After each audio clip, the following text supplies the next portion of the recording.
Hi guys, welcome to sweety kitchen பொதுக்குடி. மரவள்ளி கிழங்கு வட்டலப்பம் எப்படி பண்ணுறதுன்னு பார்க்கலாம்.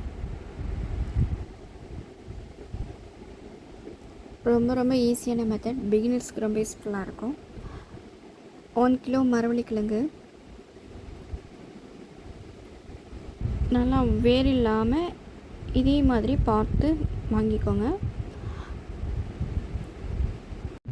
இதே மாதிரி ரெண்டாக கட் பண்ணிவிட்டு ஸ்கின்னை ரிமூவ் பண்ணிவிட்டு கட் பண்ணிவிட்டு நல்லா வாஷ் பண்ணிக்கலாம் மண் இல்லாமல்.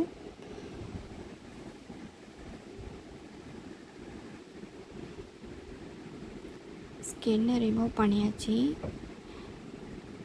நல்லா வாஷ் பண்ணிவிட்டு கட் பண்ணிக்கலாம்.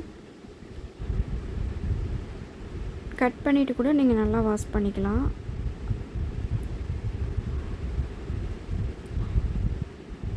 இந்த மாதிரி சின்ன சின்ன பீஸ்கெலாம் கட் பண்ணி வச்சுருக்கேன். நல்லா வாஷ் பண்ணியாச்சு மண் இல்லாமல். இது ஒரு மிக்ஸி ஜாரில் ஆட் பண்ணிவிட்டு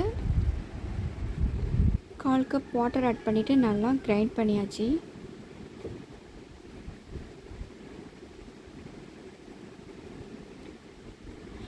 கட்டிகள் இல்லாமல் நல்லா கிரைண்ட் பண்ணிவிட்டு food colour yellow colour add பண்ணுறேன்.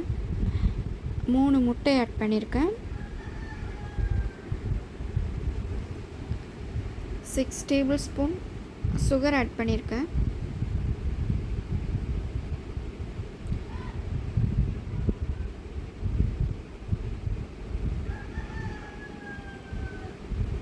ஆட் பண்ணிவிட்டு நல்லா மிக்ஸ் பண்ணிக்கலாம். 1 டீஸ்பூன் சால்ட் ஆட் பண்ணிவிட்டு நல்லா மிக்ஸ் பண்ணுறேன்.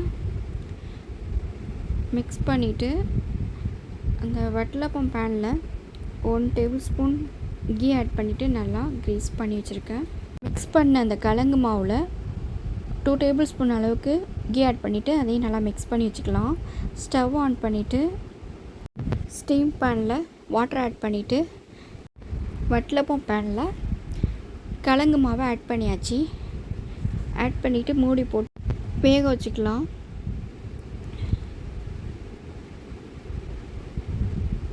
½ அன் ஹவருக்கு அப்புறம் நம்ம ஓப்பன் பண்ணியாச்சு.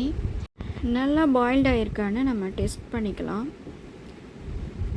ஒரு ஸ்டிக்கு வச்சு அந்த மாதிரி நீங்கள் குத்தி பார்க்கலாம். இல்லைனா இந்த மாதிரி தோசை திருப்பி அந்த மாதிரி ஏதாவது ஒரு இது இருந்துச்சுன்னா மாதிரி கட் பண்ணி பார்த்துட்டு நீங்கள் தெரிஞ்சுக்கலாம். ஒட்டவே இல்லை, தொண்டு போட்டாச்சு. ஹீட் ரெடியூஸ் ஆனோன்னு சாப்பிட வேண்டியது தான். ஈஸியான மெத்தட், டேஸ்டியான ரெசிபி. ட்ரை பண்ணுங்கள், சப்ஸ்கிரைப் பண்ணுங்கள். தேங்க்ஸ் ஃபார் வாட்சிங்.